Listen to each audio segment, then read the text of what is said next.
Content monetization আগের থেকে অনেকটাই সহজ হয়ে গিয়েছে, কেননা এখন কিন্তু কন্টেন্ট মনিটাইজেশনের জন্য কোনো ক্রাইটেরিয়া নেই। আগে যেহেতু ক্রাইটেরিয়া ছিল, তো সেক্ষেত্রে অনেকেই মনে করতো, অনেকের পক্ষে এটা সম্ভব ছিল না যে এই যে ক্রাইটেরিয়া পূর্ণ করে তারপরে হচ্ছে কন্টেন্ট মনিটাইজেশন পাওয়া। সো এখন কোনো ক্রাইটেরিয়া নেই, এখন কিন্তু অনেকটাই সহজ হয়ে গিয়েছে, আর গণহারে এখন সবাইকে কন্টেন্ট মনিটাইজেশন দিচ্ছে।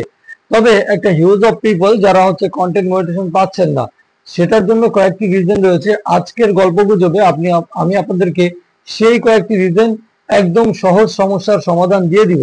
যারা বড় বড় কন্টেন্ট ক্রিয়েটর আছেন, যাদের অনেক ফলোয়ার আছে, তারাও দেখবেন ভিডিওটি শেষ পর্যন্ত, আর যাদের নতুন পেজ আছে তারাও দেখবেন।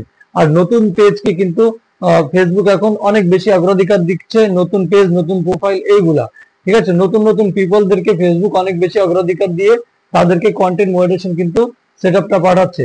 আচ্ছা, আপনি যদি আমাদের এই গিভওয়েতে পার্টিসিপেট করতে চান, আমি কিন্তু গিভওয়ে গতকালকে একজনকে পাঠিয়েছি, স্টেট ফার্স্টের রিসিপ্ট আপনাদেরকে এখানে দেখিয়ে দিব। হ্যাঁ, গত ভিডিওতে আমরা উইনার সিলেক্ট করে কিন্তু এই গিভওয়ে পাঠিয়েছিলাম। গিভওয়েতে পার্টিসিপেট করেছিল তাকে কিন্তু উইনার হিসেবে সিলেক্ট করে আমি কিন্তু গিভওয়েটা পাঠিয়েছি। আচ্ছা, আপনি যদি গিভওয়েতে পার্টিসিপেট করতে চান তাহলে কি করবেন, এই ভিডিওটির লিংক কপি করে আপনার ফেসবুকে হচ্ছে শেয়ার করে দিবেন, এবং আমার ডিসক্রিপশনে আপনি ফেসবুকের লিংক পেয়ে যাবেন, সেখান থেকে আমাকে ফেসবুকে ফলো করে নেবেন। তাহলে যখন আমি লাইভে আসব তখন আপনি যুক্ত হতে পারবেন, আর লাইভে যুক্ত হলেই আপনি মূলত আমার এই গিভওয়েতে পার্টিসিপেট করতে পারবেন। ঠিক আছে, চলুন কথাটা আমরা শুরু করছি। যে বিষয়ে আপনাকে বলতে চেয়েছিলাম যে আপনি কিভাবে কন্টেন্ট মনিটাইজেশন পাবেন খুব সহজে, আর কয়েকটি রিজনের কারণে আপনি কন্টেন্ট মনিটাইজেশন পাচ্ছেন না। দেখুন, ফেসবুক আপনার কাছ থেকে কি চায়। প্রথম কথা হচ্ছে, দেখুন এখানে ফেসবুক লিখেছে যে নট ক্রাইটেরিয়া মিট, এটা কিন্তু লেখা ছিল আগে, এখন কিন্তু নেই, এখন ইনভাইট অনলি। মানে হচ্ছে আপনি যে ক্রাইটেরিয়া ফিল করলে আপনাকে কন্টেন্ট মনিটাইজেশন দেওয়া হতো, এই সিস্টেমটা কিন্তু এখন নেই। এখন আছে কি, এখন হচ্ছে আপনি ফেসবুকে নিয়মিত কাজ করে যাবেন, এখানে কন্টিনিউ আপনাকে কাজ করতে হবে, নিয়মিত কাজ করতে হবে। ফেসবুক যখন মনে করবে আপনাকে কন্টেন্ট মনিটাইজেশন দেওয়া উচিত, তখন কিন্তু ফেসবুকের পক্ষ থেকে আপনাকে ইনভাইটেশন সেন্ড করা হবে, আপনি সেট আপ করে নিলেই ইনকাম করতে পারবেন। এটাই হচ্ছে মূল সিস্টেম। আচ্ছা, এখন আপনি যে কন্টেন্ট মনিটাইজেশন পাচ্ছেন না, আপনার পেজ, আমি সেই সমস্ত পেজের কথা বলছি যাদের পেজ একদম ফ্রেশ আছে, যাদের লক খোলা আছে, যাদের পেজে কোনো রকম কোনো ইস্যু নেই, এবং হচ্ছে যারা কোয়ালিটিফুল ভিডিও বানান। দেখুন, ফেসবুক আপনার থেকে চায় আপনি ফেসবুকে অ্যাক্টিভ থাকুন এবং নিয়মিত কাজ করুন, কন্টিনিউ কাজ করুন।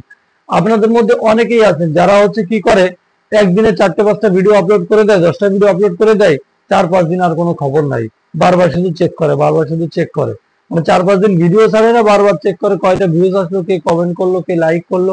ওই যে অনেকেই বলেন এইভাবে ক্যামেরাটা ধরে, ফোনটা ধরে বলেন যে ভাই আমাকে হচ্ছে লাইক করলে, ফলো করলে আপনার লাইক ফলো বাড়বে। তো এই যে এই চক্করে ঘুরে বেড়ান, এই জন্যই তো আপনার মনিটাইজেশনটা আপনি পাচ্ছেন না। সো এই দিকে মোটেও ঘুরবেন না। হ্যাঁ, ওইখানে গিয়ে আপনার কোনো লাভ নাই, আপনার পেজ এখন ছোট। সো আপনি সেখানে গিয়ে যদি লাইক কমেন্ট করেন আপনার কোনো ফায়দা হবে না, ওই ব্যক্তির ফায়দা হবে। ঠিক আছে, যেটা বলছিলাম যে আপনি হচ্ছে রেগুলারিটি মেনটেন করে কন্টিনিউ ভিডিও আপলোড করেন। আপনি যদি শর্ট ফিল্ম বানান, আপনি যদি হচ্ছে ফানি ভিডিও বানান, আপনি যদি সপ্তাহে একটা ভিডিও দিতে পারেন, তাহলে প্রতি সপ্তাহে ওই দিন, মানে একটা দিন ঠিক করে নেবেন প্রতি সপ্তাহে, ওই দিন আপনি হচ্ছে ভিডিও আপলোড করবেন। আচ্ছা, আপনি যদি 2 দিন পরে একটা ভিডিও আপলোড করেন, তাহলে আপনি প্রতি 2 দিন পরে ঠিক একই সময় ওই একই ভিডিও, মানে ওই টাইপের ভিডিও 2 দিন পরে আপনি কন্টিনিউ আপলোড করে যাবেন।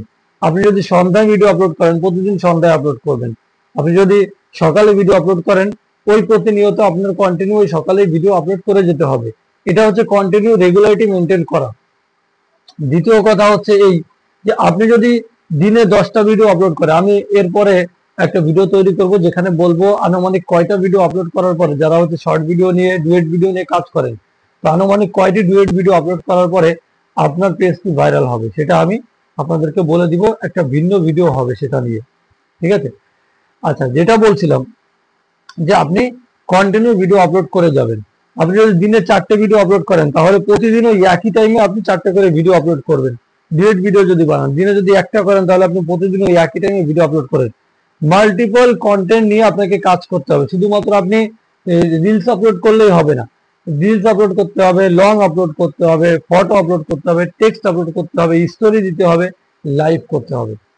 এই কাজগুলো আপনি যদি প্রতিনিয়ত এবং কন্টিনিউ করতে থাকেন, দেখবেন যে অল্প কিছুদিনের ভিতরে আপনি কন্টেন্ট মনিটাইজেশন পেয়ে গেছেন। আপনি কন্টিনিউ করে যদি কন্টেন্ট মনিটাইজেশন না পান, তাহলে আপনি আমার সঙ্গে যোগাযোগ করেন, আপনার পেজটি আমাকে সেল করে দিন 2 মাস কাজ করার পর। আমি ভালো পরিমাণ টাকা দিয়ে আপনার পেজটি কিনে নেব, ঠিক আছে, কোনো অসুবিধা নেই। তো এই যে কন্টিনিউ মেনটেন না করার কারণে, ফেসবুকে নিয়মিত অ্যাক্টিভ না থাকার কারণে আপনি কিন্তু মনিটাইজেশনটা পাচ্ছেন না। তো এই জিনিসটা লক্ষ্য রাখবেন। আর হচ্ছে আমাদের সঙ্গে যুক্ত থাকবেন, ইনশাল্লাহ আমাদের একের পর এক কিন্তু গিভওয়ে আসতে থাকবে। হ্যাঁ, একের পর এক গিভওয়ে চলতে থাকবে।